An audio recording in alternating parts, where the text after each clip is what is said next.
I want to see all the big tier 1 cities. Super stoked that I'm going to get on a high-speed train. I'm looking forward to looking at the best that the country has to offer and ignoring the worst that the country has to offer, and I like trains. At what point do they stop him for a meme on his phone?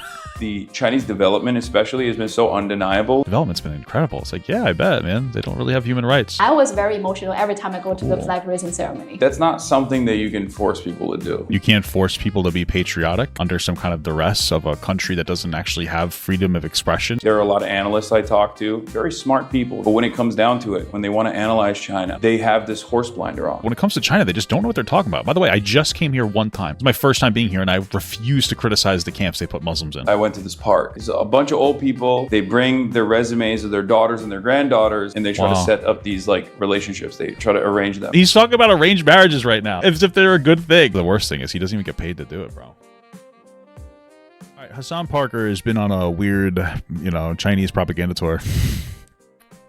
He's been getting a lot of pushback for it. I guess if you're charitable, he's just trying to show the positives from the country, which is nice. The problem is like we've watched him for a while and we've seen him justify the camps that China has put Muslims in, downplay the oppression onto the middle-class workers, or really just the workers there.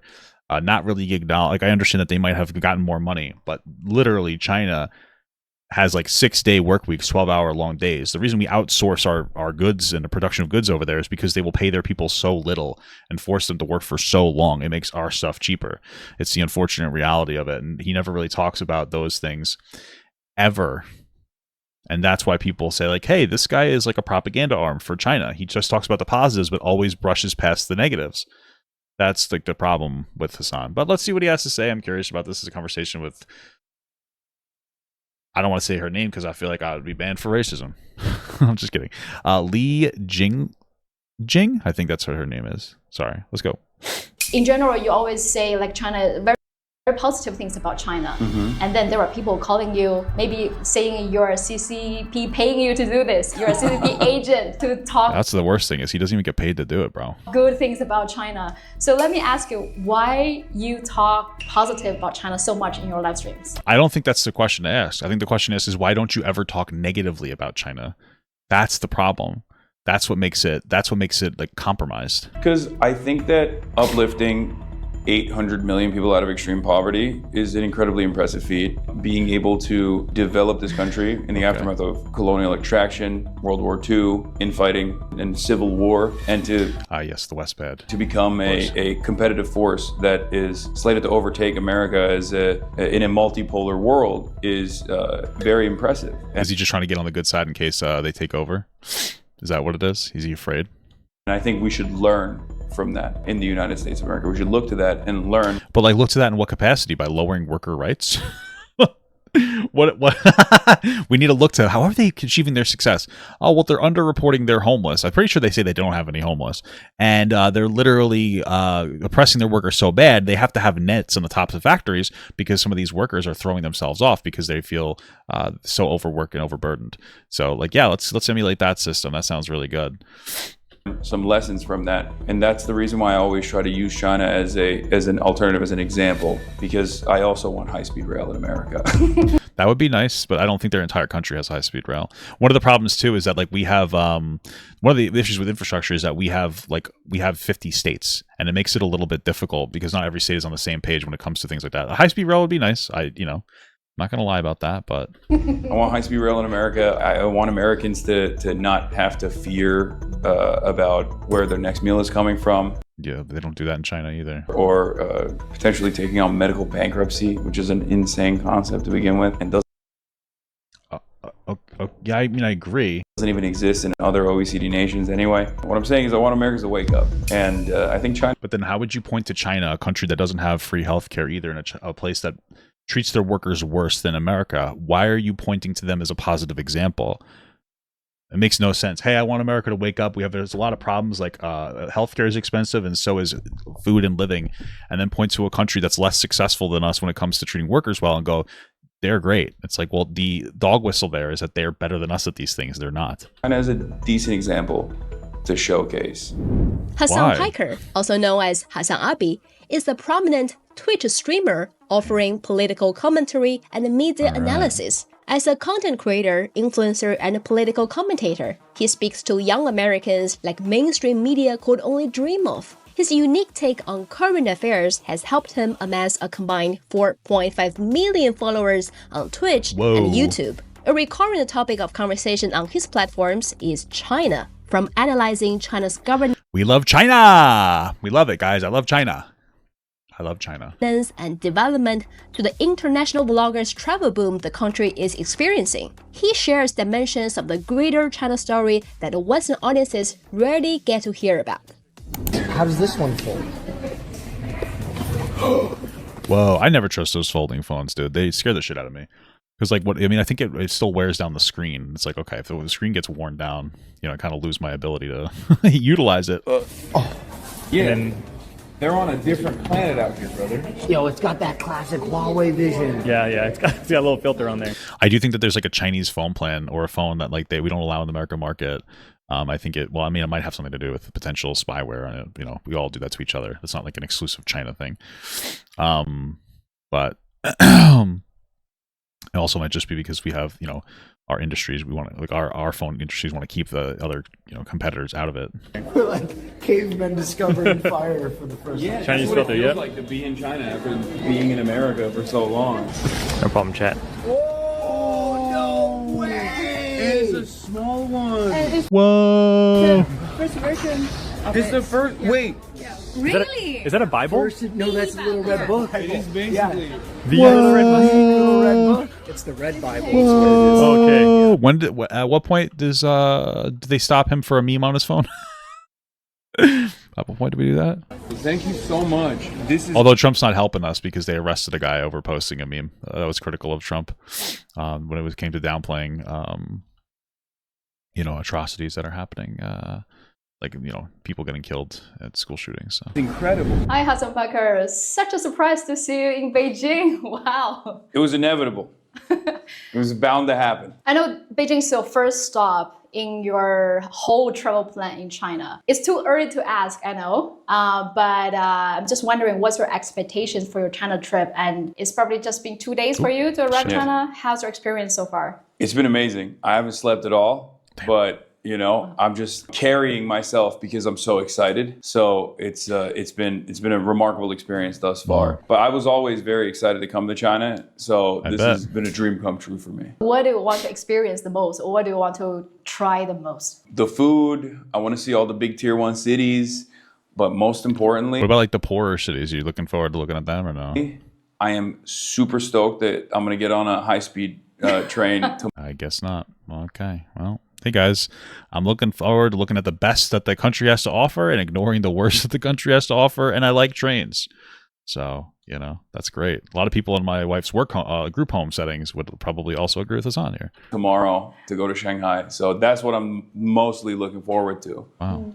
That's what I've been most That's excited about. beautiful. I love that so Why? much. Why are you looking forward to visit China? Well, Because I love China and I hate America. part of it is because I talk about China quite a bit as far as like lessons to learn. And Is Hasan an otaku? Is that what you call it? Is he just like an otaku? Is that his whole thing? Is that what the whole fucking thing is here? He's a big otaku and he's like, I love China. Or is that for Japan? What's the Chinese version of an otaku? What is that? and what America could adopt and emulate, and seeing it in real time, I think is a lot different. I also wanted to show my audience and the Western world in general that there are a lot of rumors about What's the Chinese version of an otaku, though? China. There's a lot of misunderstandings and A lot of also just outright lies, and that it's just another normal country, just like every other country is. And I know that, but one, experiencing it for myself is good. And I mean, I feel like he doesn't know that, though, right? Like, that's what he is. This is the thing, is that, like, either way, we're all going to be impacted by propaganda. We all might have a more negative interpretation of China than one should have. That's possible. But Hasan's going to have a more positive interpretation of China because he has like a huge bias against America, like a massive anti-American bias. And I love America, but I'm also very critical. So my bias, I would say my bias for America is not as strong as his bias against America. But we know he has such like a massive bias. So like, yeah, there's probably good parts of China. That's great. I think that that's a beautiful thing. Maybe it's even a tourist destination if you go to like the really nice areas. Wouldn't doubt that at all. But I mean, he again, like when it comes down to it, the big issue is that he's unwilling to criticize things like when they put Muslims in fucking camps without media access. That's like a problem. That's one of the issues here, more than anything else, is he's unwilling to be critical of them in any capacity.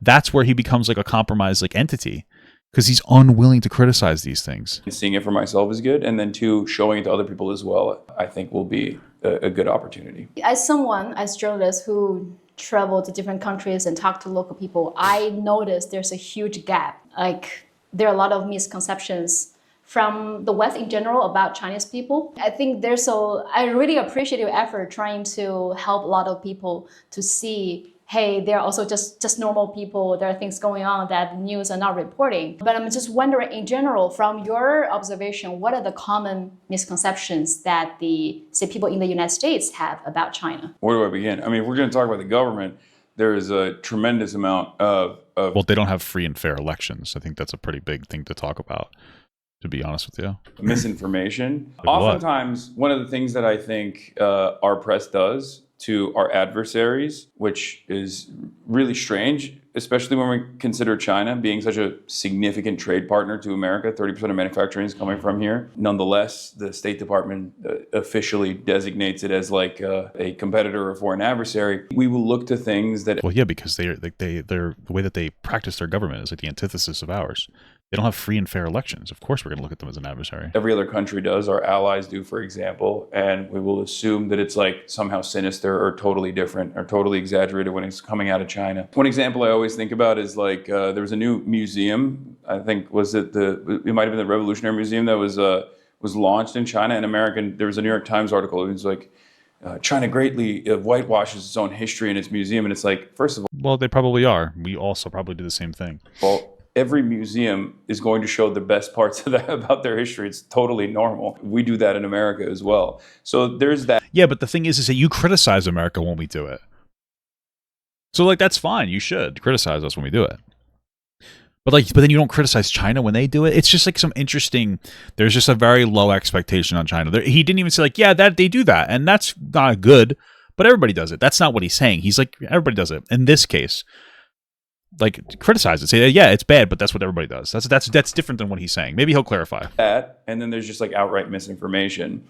And I think for a lot of people, or for a lot of the press in general, they're just not very intellectually curious about what is actually going on here. I see this in my own experience. Like there are a lot of analysts I talk to, very smart people, very well-educated people. But when it comes down to it, when they want to analyze China, they have this horse blinder on. Dude, you've been to China one time and he's acting like he's a fucking expert now. He's like, yeah, I talked to a lot of these journalists and analysts and they're really smart, but when it comes to China, they just don't know what they're talking about. By the way, I just came here one time. It's my first time being here and I refuse to criticize the camps they put Muslims in.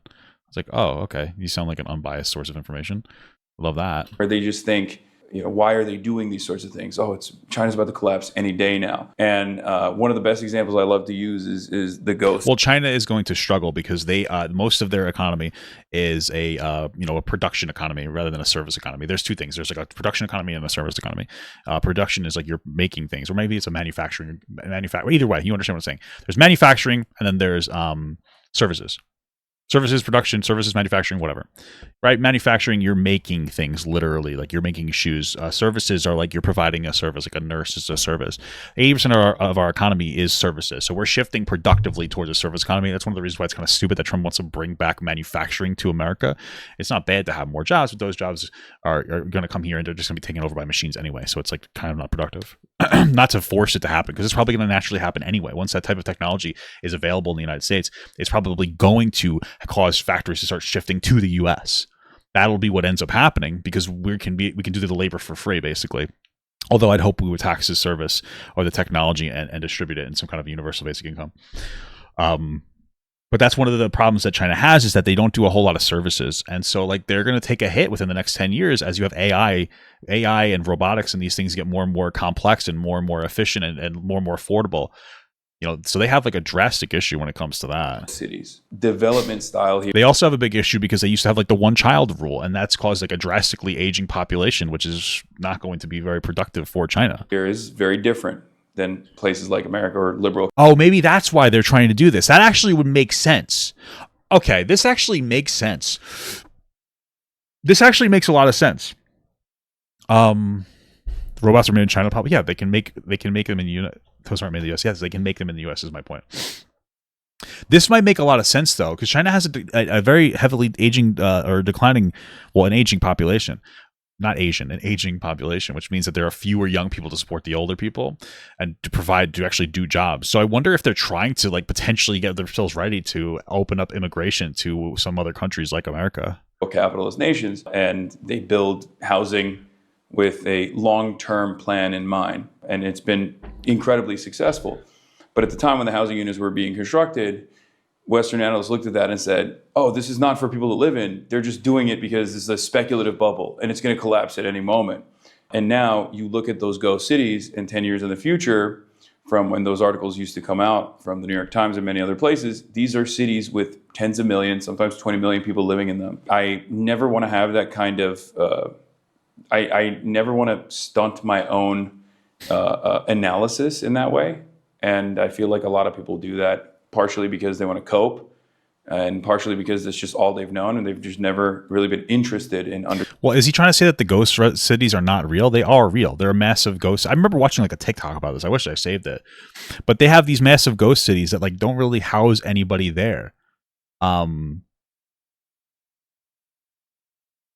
People just aren't willing to move there. So it's like kind of unproductive. Like they're making a lot of houses. That's great. We could do that here. People will probably move in, but like they're not doing anything. China also has a huge problem where they try to dump all of their shit onto other countries because they are willing to make things like very cheap, and the government's willing to subsidize it so that they can try to take over foreign markets. And then once they have, control of it, jack the prices up.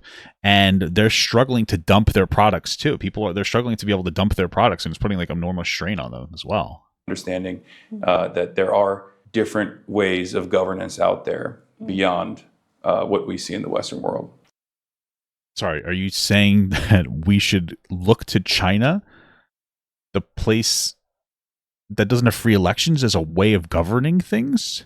What the fuck are you talking about? But that's just an idiot thing to say. So this is your first time in China. Okay. I watched some of your videos analyzing China, and I would say most of your videos talking about China are pretty good. As someone who had never been to China before, how did you manage to understand what's really going on in China?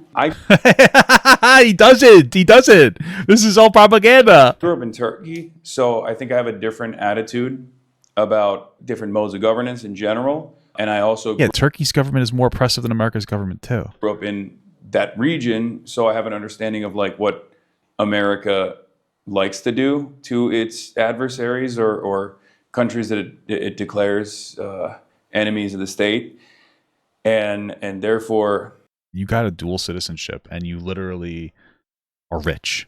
Your mom's a landlord, which you constantly talk out about, and your dad was a billionaire. So like, I don't really understand why you think that you understand what the fuck you're talking about. What's more likely is his dad would complain about how America would impose different things onto them. He's like, this is some fucking bullshit, dude. I was already skeptical about State Department narratives in general. I don't know. I just did some reading. and I think that the Chinese development especially has been so undeniable that as long as you're even a little bit interested. Well, how are they able to develop though? By not having any human rights for their workers. So it's like, their development's been incredible. It's like, I bet, man. They don't really have human rights in the same way that we do. So it makes it a lot easier when you don't have to when you can just throw bodies at a problem, for sure. And don't just read Foreign Policy magazine analysts. You can very quickly realize that this is not the backward state that people have presented as. And I think more and more people are also coming to that conclusion as well, because in the age of the internet, especially with like how accessible China is, it's fairly difficult for people in the West to maintain this position that this is a scary country, almost like a hermit kingdom, right?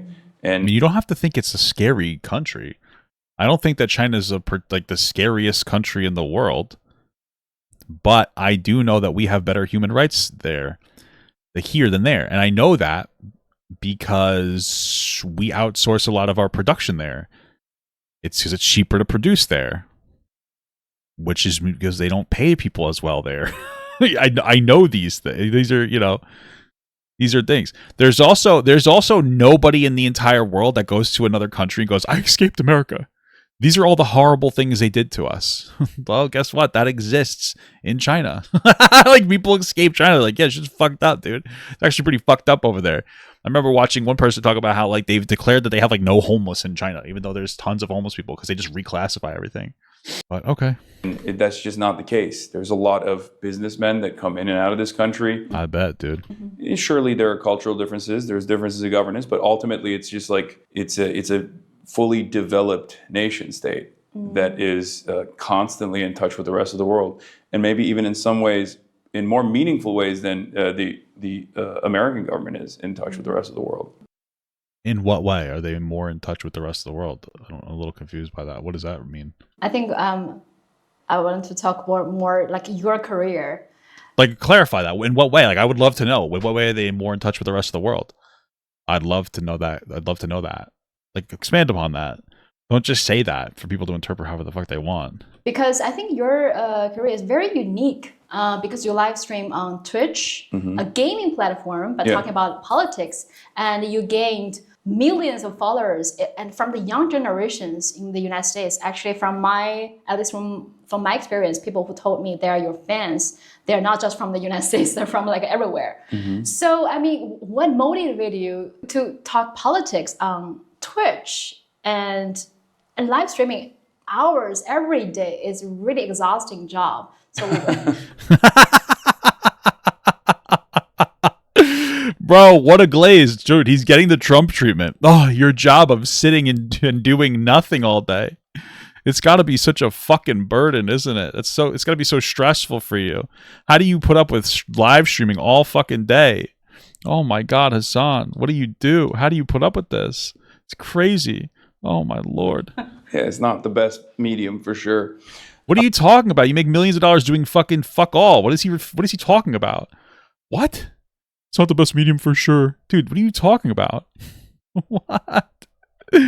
What the fuck? That's fucking crazy. I played video games, and I was already at the Young Turks, another news network. And yeah, with your uncle who gave you the job. Yeah. And I wanted to get better off the cuff, because at the time when I was at the Young Turks, I would write all my scripts, and I just basically thought, yeah, what scripts? Like, what were the scripts when he did like his Red Pill podcast? I already play video games. This is an environment and an audience that is very diverse in their opinions, but unfortunately, all of the commentary side of it was very right wing. Like, incredibly right wing. Dude, he's gonna say that he did like all the left wing stuff. I mean, not for nothing. As much as I don't like Destiny, that's the person who established like politics in like the Twitch sphere. And I thought that the gaming space deserved better political voices, and I was already invested in it, so I just strapped on a camera to my PlayStation. Oh, dude, he's whitewashing his own history. What a fucking scumbag. I was playing Fortnite and just started talking about it's just fucking funny, dude. Politics with a bunch of my other friends who were also journalists and like who activists themselves. Shit, talking about the exact same issues that I'm talking about today, and slowly but surely it evolved from there. But that was my starting point. I see you're often, I mean, people from different groups attack you, attack you. That's the Hasan is in the very terminally online atmosphere where that's just what they do. Like, Hasan doesn't get people watching him because he's such a cool, nice guy or because of his politics. They like to watch him because he says provocative shit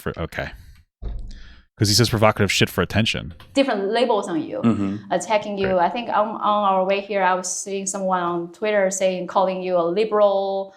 Yeah. Wow, what an attack, huh? And someone call you a spy. Someone call you. A propagandist. Yes. People even from the leftist, socialists, also criticize you. So I mean, how do you identify yourself? What would you prefer to call yourself? And how do you see this attack from different groups? Well, I say I'm a leftist because I think looking at the material conditions and lack of class consciousness in America, I feel like leftist is the broad categorization, because a lot of people who might have socialist tendencies don't even realize it, because like the mass political movement in the country is liberalism. So most people self-identify as liberals, even if they do actually think, if you ask them directly, like, do you think you should have more autonomy in your workplace? They would say, yeah, of course, I like that. Do you think that the government should create a base level of material equality for all workers unconditionally? They say, yeah, I love that. That sounds like a great idea. I love how he's speaking like nobody would talk like this. You say like, hey, do you think everybody should be like able to have healthcare and stuff? And do you think that you should have a little bit more control at work? Or do you think that you should be able to be treated like shit? It's just, I don't know. Maybe this is just a really shallow criticism, but he doesn't even try to talk like a regular person. It sounds like he always tries to talk like he's info dumping. Like, I understand what he's saying. It's just like, you know, most people don't know what the fuck you're talking about. You're trying to use big words to sound intelligent. Maybe I'm really just nitpicking. I don't really know. But just say something that's like more relatable to the average American worker who's just chilling. You know, like, hey, do you think that you should get paid well at your job and not be treated like shit? Do you think that your boss should be able to give you like an insane amount of money even though you do most of the work? Do you think they should have fucking health care? You know, I feel like, I don't know. Maybe I'm just being fucking annoying. So that ranges everywhere from even in a country like America with the capital of social democracy all the way to, you know, Marxist-Leninism. And so I just say leftist. But he used to say he was like kind of just like a democratic socialist, somebody a little bit more normal policy-wise until he got exposed for, quote unquote, in his words, hiding his power level. Now he just like, no, I'm a full-blown leftist. Like, you know, he just escalates. I mean, it's not a secret. I'm a socialist. And as far as people on the right attacking me, that's a given. Liberals sometimes criticizing me, that's also a given. In most circumstances, they refuse to identify the same exact problems, and they think I'm being antagonistic. Well, you insinuates like people's wives are valid military targets and wave guns around or fake guns around to try to threaten people. I would say most people that criticize him would agree with the politics that. Here's the thing. Okay, so the most of the people on the left that attack Hasan or go after Hasan are people like, I guess, kind of like me. People that are like, whoa, this guy's full of shit for like A, B, C, D, X, Y, Z.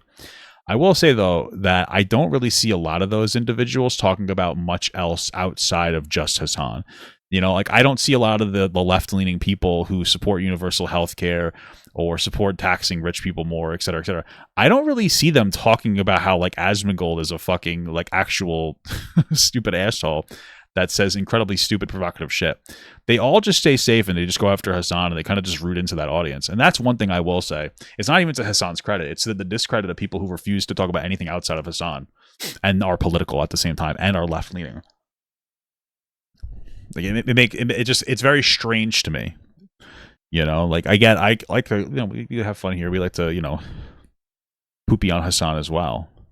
But there's more to go than just to shit on Hasan. There's a lot, you know what I mean? There's a lot more going on that I feel like would be more productive to talk about. So, to the left flank position in the country, which is the Liberal Democratic Party. And as far as the broader leftist movement goes, which is fairly tiny in the United States of America, that's also a given. Leftists always fight with one another. Socialists have historically always identified. Well, usually there's infighting on any of the dominant groups. I'd say there's less infighting now going on than there was before because, you know, MAGA has like really, you know, picked it up and conservatives have the cultural hive mind. That's why you're seeing that more infighting between those groups. So marginal delineations or ideological differences and have made that a massively consequential problem, even at moments when we have no power whatsoever. Have those labels, attacks ever bother you? Because like from like my experiences, when I decided to go on social networks and talk about like what I saw in China, and I saw huge amount of attacks and racist comments and probably on Twitter because Twitter's full of racism, yeah, from everyone. So it bothered me for a real. I don't think you're getting racist attacks from people on the left. I doubt that. Long time until one day I realized what I want to do is tell the stories I saw, and I shouldn't be. You won't shut me up. Mm-hmm. So I mean, I went through this transition of like mental struggles. Yeah, it's called being a content creator. People hate on you online, yes. Mm-hmm. But you are much more influential. Like, but I would consider you're a really influential. He's very influential, guys. He started Twitch Politics by his own logic. Influencer. You see like even bigger amount of attacks from everyone. Mm-hmm. So have you ever been through those same mental struggles? Yeah, for sure. I think in the beginning, I always couldn't understand it I was confused. Yes, he did. You were in like the toxic fucking debate pervert sphere, and you did understand it. You just didn't know how to talk to people. You don't know like what the fuck you're talking about. People, Jesus Christ, fucking get my ass beat. You just don't know how to communicate yourself. So, and you're not particularly intelligent, so you lose like every debate you had, and people like make fun of you for it, and then you cried. Confused. Like people would be like, "Oh, you're this or you're that," when it was very clear that I didn't believe the things that people were saying. But at this stage in my career, I understand that it just comes with the territory. A lot of people would rather attack the false characterization of someone rather than the actual argument that they're presenting. If you say so. I mean, it's very interesting. The Hasan hate is very niche. So, oh, Jesus fucking Christ. Sorry. It is not, well, it's not that small, but it's in a very niche community, so it doesn't really expand outside of it. So, in an effort to make it much easier to strawman someone. It is what it is. If you say so. I think truth usually does end up prevailing in That's why you're not doing very well. the long run. So I'd say that he's become less and less influential like every single day inside of America. I think that's one of the things I would say that Hasan is struggling with is that he's not as influential in America when it comes to his his policies and his politics. That's one of his like issues. Stay the course. I'm a very stubborn person, and I think that is my secret sauce, if you will, where I just continuously hammer on the same issues that I care about. Hammer on, Hasanabi, hammer on, baby. And eventually, Caleb Hammer. People will find their way to arriving at those conclusions, and I've seen that throughout my career, whether it be on Israel-Palestine or even whether it be on liberals in America getting very frustrated with their lack of options within the Democratic Party, experiencing failure after failure. They inevitably come to the same conclusions. Well, one of the failures is you, though, right? I mean, again, this is the person that wouldn't advocate for Kamala Harris being in. He'd rather have Trump in there. He didn't even actively advocate for the lesser of two evils, the better fucking candidate. That I've been yelling about for quite a while. So you just got to wait it out. Because at the end of the day, if you are true to yourself, true to your values. If you're just true to yourself, everything will work out in the end, guys. We just have to be powerful and strong. You sleep comfortably at night. And also, fuck me, people bro. will, that's incredible, more often than not, come to the same conclusions, no matter how long it takes. You just mentioned many Americans are feeling maybe hopeless, seeing. Hasan, have you thought about, instead of running propaganda for China or rage baiting on Twitter for attention, have you ever thought about like actually saying something relatable to people instead of complaining about how hard it is to be a streamer over and over again until people get and then the only reason people stop complaining about it is because you just won't shut the fuck up about it. Even here, it's like, oh, it must be really hard to sit on stream for 10 hours a day and just watch the news and barely give any commentary, but then sometimes give commentary when you know you want to make it a segment. Isn't that so hard, Hasan? Like, it's like, okay. Like, how fucking unrelatable do you have to be? Less of options. Okay. So what are the struggles that some like young generations in the United States are experiencing? I think many people in China would want to understand. Affordability, lack of hope in general. Everything is very costly. Wages are relatively stagnant. There's no good jobs. Everything is so expensive. You go to college and you take on $100,000, sometimes $150,000 in student loan debts, because college is not free, which is... No, it's not. But then also we don't have the proper direction from, in school to be like, hey, you should go do this job. This would be a good, this would be a fine job for you to do. They don't have a positive direction. Usually just like, oh, go to school. You don't need to do anything else. So they'll, won't really tell you what like a good thing in a job market would be. There's a lot of issues when it comes to like shit in America. It's ridiculous. And then you have healthcare on the other side. God forbid, you take on $150,000. All issues that they have more issues with in China, by the way. Dollars in debt to go to college. You can't get a job that is applicable to your degree, so you just take whatever job you can because now you have to pay those. A lot of that has to do with like the rapidly shifting, like AI bullshit too, student loan, or like just like technology bullshit. Debts, and then if you lose that job, you lose your healthcare. So there are very real fears. That's true, but then Obamacare does shore that up and pretty well. You can usually get on Obamacare, so that's a good thing. That helps a lot on that front. And then also housing is incredibly costly in the country. Half of your wages are automatically going to your rent. And people just don't think, especially young people, don't believe that they will ever retire, and certainly not retire at a reasonable age. Well, no, you even have like people like Ben Shapiro that are like, oh, you should guys, the retirement age should be increased. It's like, I mean, listen, there might be that might be something that we need to do at some point. Not gonna lie, but at the same time, like, we haven't even gotten close to dealing with the other issues that we have. So why would we go right to, guys, just retire later? It's like, okay, we can't implement some policies, get some of these billionaires to not have as much money.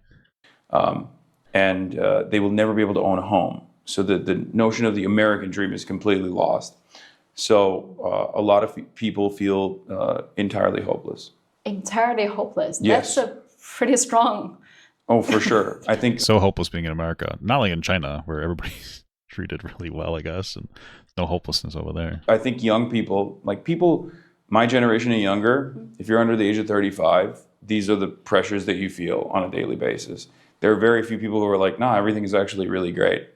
I know so many people that are working in careers that previously would have been thought as like high-profile professional careers, highly specified jobs with a lot of training and a lot of experience. And a decade in, they feel stagnant. These are supposed to be like high-earning positions, and yet they have so much discontent, and they feel like things are too expensive. Do you think they can make a change with the current circumstances with the U.S.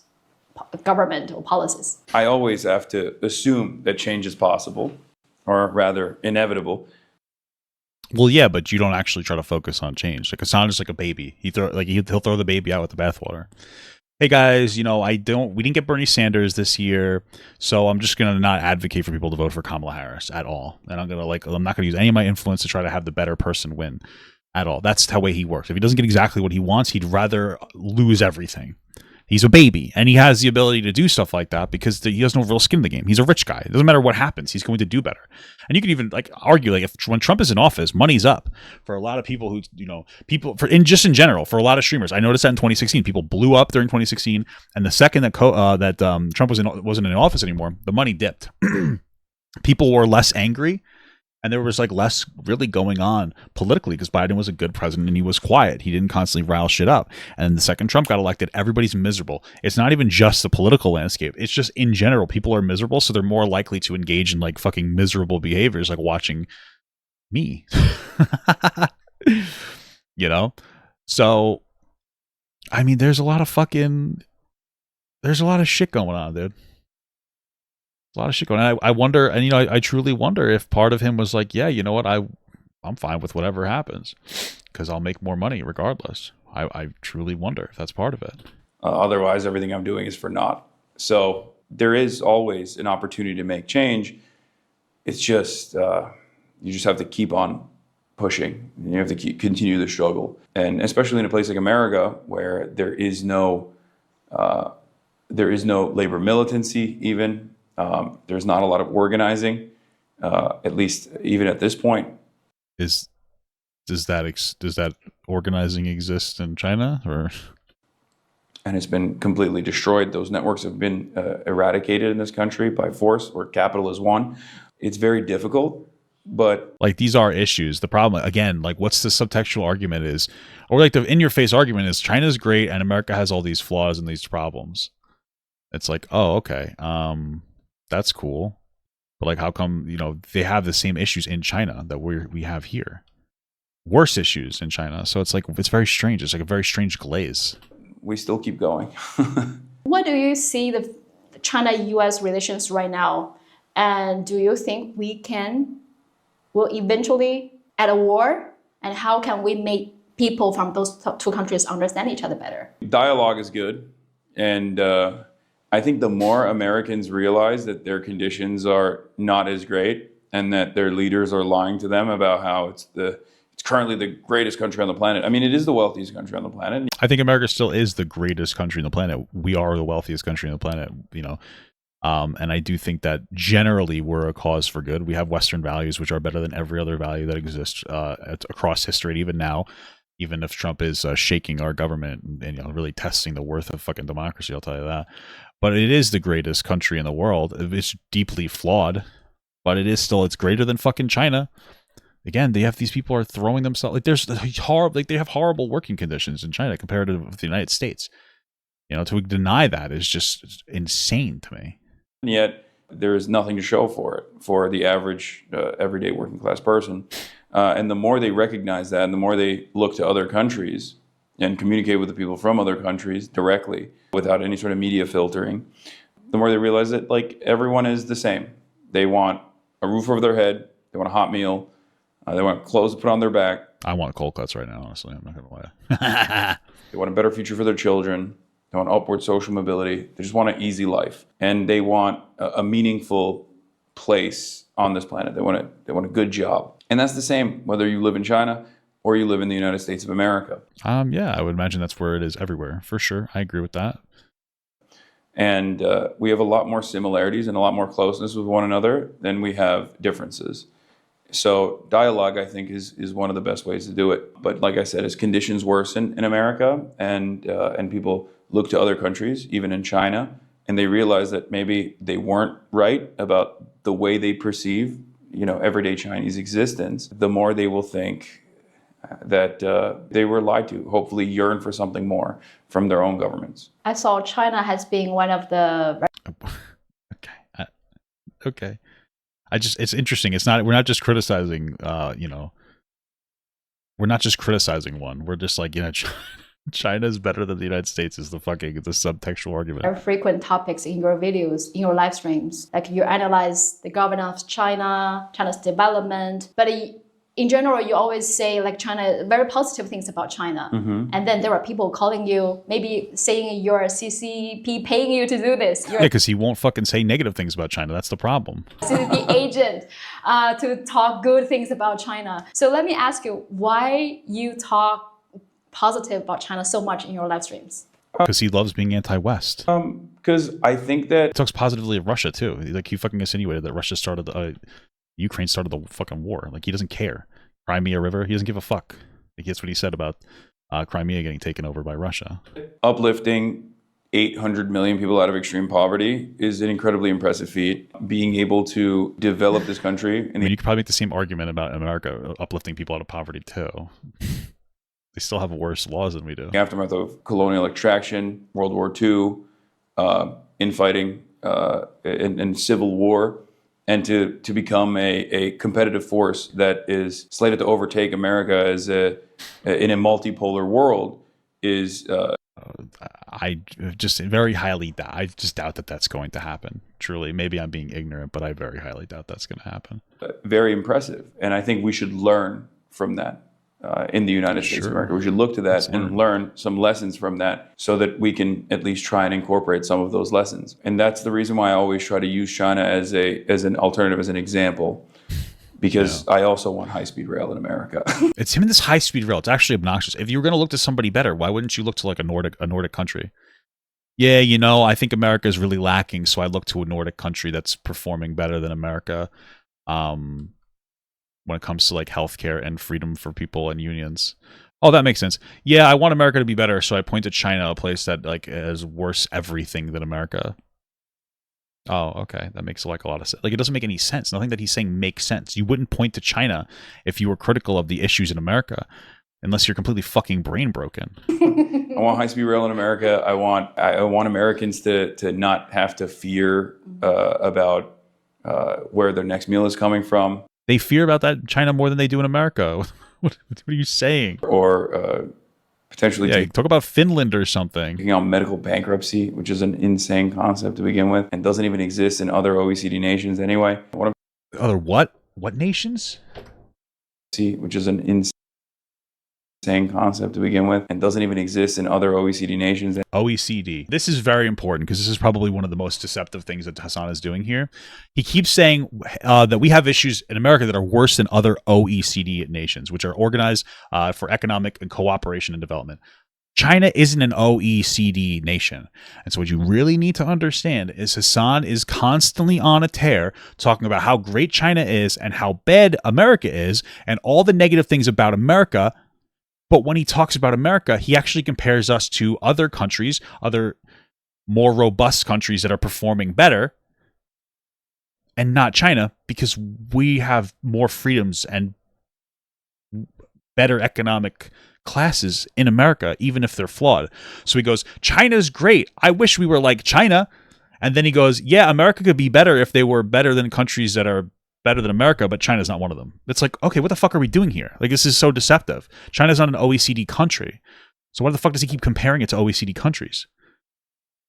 Because he knows what he's doing. He's running propaganda. That's what he's doing here. He's doing the same thing Tucker Carlson did for fucking Russia. It's so obvious. Anyway, what I'm saying is I want Americans to wake up. Okay. And I think Wake up, Ethan. China is a decent example to showcase. It's even though there's a example. tremendous amount of propaganda, ultimately the you're part of it. results are there. And it's very difficult to argue against said results. So the CCP didn't pay you to say all these things? No, but it doesn't matter. I would doubt that they would pay him to do it. Hasan doesn't need them. He doesn't want the money. He just wants to like talk about how mean America is to him for some reason. I mean, people will say it regardless. Yeah. But I mean, look, I'm pretty straightforward. Like I criticize the Chinese Pretty straightforward cut. government as well. No, he doesn't. He never does. Just like We're 21 minutes into a 30-minute conversation. Not a single negative thing has been about China. What's some of the specifics that you would criticize China for, Hasan? I criticize the American government when He's not going to tell you any specifics. He's going to say he does this thing to make it seem like he's like, you know, a both sides guy, but he's not. He doesn't criticize the Chinese government. Like when he gets pressed on like fucking camps that Muslims are forced into in China, he's like, oh well, you know, they don't do that anymore. It was like 2 years ago, dude, that they were fucking doing that. What are you talking about? He doesn't give a fuck. it's like worthy of criticism. It's just that I think we have to be honest. And the problem is a lot of people would rather be dishonest and heighten negative aspects of foreign countries while simultaneously totally understanding why Yeah, and some people would do the same for their own country, Hasan. certain things happen in their country. Fucking Jesus, I'm going to die. So it is what it is. But they're just not used to someone being like, no, I don't think this is as consequential as you think it is. They just immediately assume like it's very black and white. There's no nuance. There's no nuance thinking. If you don't automatically present China as a foreign adversary, they go, oh, that's crazy. I've never heard that before. But instead of being like a little bit curious about why I'm saying that, they automatically just... Well, we know why you're saying it. You're fucking anti-West as fuck. That's your whole fucking motivation for saying anything. shut it off. Today is your third day in Beijing? Second day in Beijing. Yeah. The first thing you did was go to the flag raising ceremony Yeah. in Tiananmen Wow. Square. How was your feeling? It was interesting. I mean, it's not for me personally. I'm not a very patriotic person in general. But what I found fascinating is that people from all around this massive country were traveling, sometimes for an entire day. I talked to an elderly woman there who said that she traveled for a whole day to come to the flag raising ceremony, something that happens every day. Did she walk it? What did she take a flight? There's There's a flag raising ceremony every day. I'm not understanding what you're saying. I think he might be trying to jack up how much Chinese people love China. I think that's the point we're doing right now. He's like, people in China love this place. They don't criticize it. They'll spend an entire day on foot just to get here. That's the insinuation that you're getting. in Tiananmen Square, and yet it was packed. And I find that fascinating, and I think it's because, especially for older Chinese people, I think they just have a lot of pride. Yeah. Because Because they love the country. you know they It's have amazing seen country. this country dramatically change over the past couple of decades, Yeah. and that gives them a sense of incredible, pride. And He's dressed like Mao. Dude, they're going to arrest him for the meme. I wish we had something to be more proud about as well in the United States of America, rather than like Well, we do have, freedoms for people. I'm pretty proud of that. Can we be proud of that, or are we just not allowed to, I guess? the fake pride that people try to create around endless militarism. I totally agree with what you said, especially for the older generation. We literally have a thing called the Gay Pride Festival, so I'm a little confused there, but okay. Yeah. Because shit. I traveled Well, to many rural regions in China to do stories about like the poverty alleviation, how they changed the villages. And I found the most patriotic Chinese people are in those regions, not necessarily in big cities. The people who are already pretty rich, people who already pretty you already have everything, but they always complain about many things.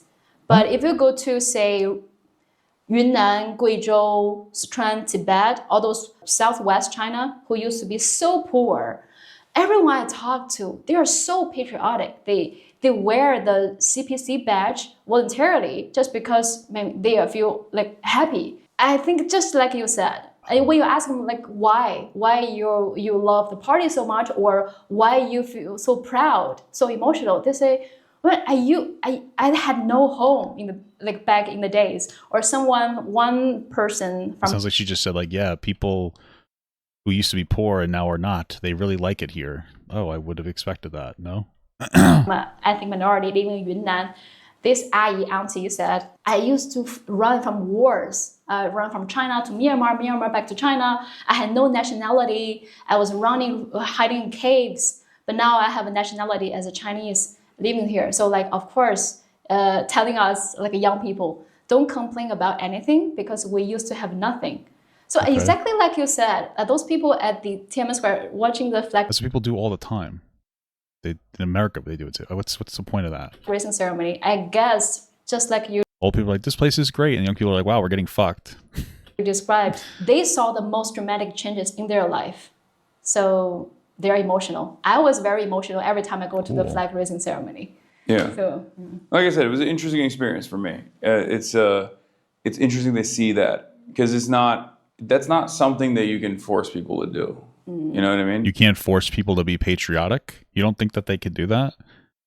You don't think that's a possibility for people to be forced to be patriotic? To be forced to say things or do things under some kind of duress of a country that doesn't actually have freedom of expression and doesn't allow you to vote on free elections? You don't think that that's possible? No? Okay. It's virtually impossible for, I think, a lot of Americans to comprehend. And I'm sure there are plenty of Americans who feel a sense of patriotism when they see, F-35s flying over a football field before a game. Okay.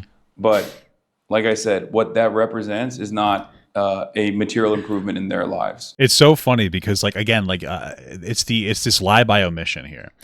It's this whole idea that everybody who is patriotic in China loves China, that nobody feels forced at all in a government that doesn't allow free or true elections. But then the only concept of American patriotism is the military. And that is a heavy concept for some people, 100%, or at least they pretend to. Nobody celebrates Military Month. They all complain that there's a Pride Month. Why isn't there a Military Month? There is one. It's November. But he doesn't redirect what the pride should be. He doesn't talk about how Americans should be proud that we have free speech. Americans should be proud that we have freedom of expression. America should be proud that we have freedoms and protections for gay people, trans people, better protections for women and children in America. We have higher age of consent laws. Well, in some states we need to get them even higher. But then a lot of other countries, though, we have more rights for women than other countries. We have more protections for different vulnerable groups. That's something that you should feel a tremendous amount of pride in America. But we're not going to bring that up. We're not going to redirect and say, I think that there needs to be more people that are proud of America for these achievements. It's like, oh, America just loves big plane, big warplane. America love warplane. And that's the entire conversation. And it's like, why aren't you bringing up other stuff that could be very productive? Why? I think it's intentional. Whereas I feel like for the average Chinese person, especially from an older generation, they have seen that material improvement in their lives, a dramatic improvement in their lives. So they have. Well, but that's the same thing for older Americans. That's one of our biggest problems. You're just communicating one of our biggest problems in America is that there are a lot of old people who have seen massive improvement, but our younger generations haven't. So it's there's been this huge thing. And I think that a lot of people, especially in China, they're like, wow, things are so much better now than they used to. We have that problem in America because old people have been fucking us in our assholes. That's one of the issues. There's been a bunch of old people who like that everything is great for them, but there's no more pensions for people. These things don't exist. There's just there isn't massive job growth. You can't make $100,000 a year with a third grade education like people used to be able to do back in the day. So it's you're just communicating a problem that you're oh my God, it's so great because they're yeah, things used to suck back in the day. Yeah, for America too. And now things are better than it used to be. And that's our biggest problem is there's a massive disconnect between younger and older audiences in these problems. And I don't, again, what are we talking about here? Can you not acknowledge that? But he's he's glazing China for the same bullshit problems that we have. What are you talking about? This sense of pride, which I found interesting to observe right there in person. What's your travel plan in China? Besides the cities you're visiting, do you have anything thing that you want to do on your travel list? Yeah, high-speed rail. Him and the fucking high-speed rail driving me fucking nuts, dude. It's actually killing me. But aside from that, I want to see these major cities. I want to see It's like going to any restaurant and wanting to order like macaroni and cheese. It's like, holy fuck. all of these cities that are, I mean, they're. I want to see these major cities. I want to. Major cities. See that? He wants to see major cities. I just want to be very clear. This is very intentional. He wants to see major cities. He's not interested in seeing the smaller cities and how poorly that the poor people are treated there. He's only interested in the major cities. He wants to know how the rich people are treated. He wants to know how like the economically robust areas are. Hey guys, when I come to, I want to go to like fucking Manhattan in New York. That's where I want to go. I don't want to visit like the fucking. I don't want to visit like fucking Brooklyn. I want to go to Manhattan. You know what I mean? It's like we want to go to all the rich areas. Like, oh, that's helpful. That's productive. What about the poor areas? Why not look at those too? Like, yeah, I want to see the contrast between the rich areas and the poor areas. Why wouldn't you do that? Unless there's a reason that you want to do that. You want to downplay the poverty there. You want to downplay the oppression there. That's what it is. That's all it is. I want to see all of these cities that are. I mean, they're all over TikTok, especially nowadays. Like, I think the younger generation in America is like a lot more open-minded to coming to China and seeing it for themselves. But I see. You want to come to a U.S. and only eat McDonald's? That's great. The current status of China around the world is like maybe Japan in the 90s, where it was at its peak, right? It was actually lapping America in technological developments. And look at us now. And I wanted to see it for myself before it's established as the norm, pretty much. And what's your goal for this long-awaited China trip? It's basically to experience it for myself and to show that there are, normal people here that are living their lives just like Americans are. I'm sure that there's nothing wrong. There's nothing wrong with fucking Chinese people. The issue is the government. We know this. And they have fun. They like to drink. They like to party. And that we're not all that different from one another. And it's not this like scary dystopian country in the way that like a lot of Americans think. Are you gonna live stream every day when you're in China? Yeah. Wow. Yeah. Wow, you're gonna turn a camera on and just do what normal people do every day? Holy fuck. This is so hard, dude. I have been already. Outdoor? Indoor? How do you do it, Hasan? How are you like don't you hook the batteries up to like your anus and you literally drains your energy to do this, right? Like it actually drains your energy. You don't have like an external battery, right? Like how do you do it, man? What the fuck is happening here? What is this fucking weird glaze going on? Outdoor. Indoor and outdoors, yeah. So I do my regular American political commentary, and then I go and experience something in the morning, usually around that time frame. Like tomorrow, we're going to be going to the Forbidden City. Yeah, we're going to the Forbidden City, so that's going to be cool. Wow. Okay. Wow. Oh, it's gonna be packed, by the way. Yeah. Wow, it doesn't sound very forbidden than if it's a forbidden city. Let's see, what is that? It's a former imperial palace complex of Beijing that served as the home of emperors. Okay, great. So it's a tourist destination. Hey, I'm going to go to all the nice tourist destinations that the Chinese government wants me to go to. I feel like there's a lot of people in China. Wow, Yeah. really? There are a lot of people everywhere. If you think the people that you saw at the Tiananmen Square for the flag raising ceremony yesterday was a lot, Oh, it's going to be... come back during the summer, June, July. I was there with a friend who is also visiting China. We went there in the summertime. Why does she have so many friends visiting China? Is it her job to talk to people who are visiting China to make it so that they have a good experience? I'm a little confused here. Huh.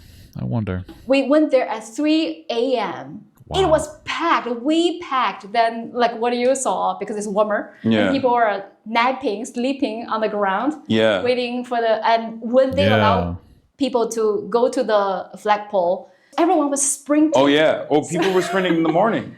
Bro, Yeah. And it was like 30 degrees out. And people were just running. Yeah. Like preschoolers and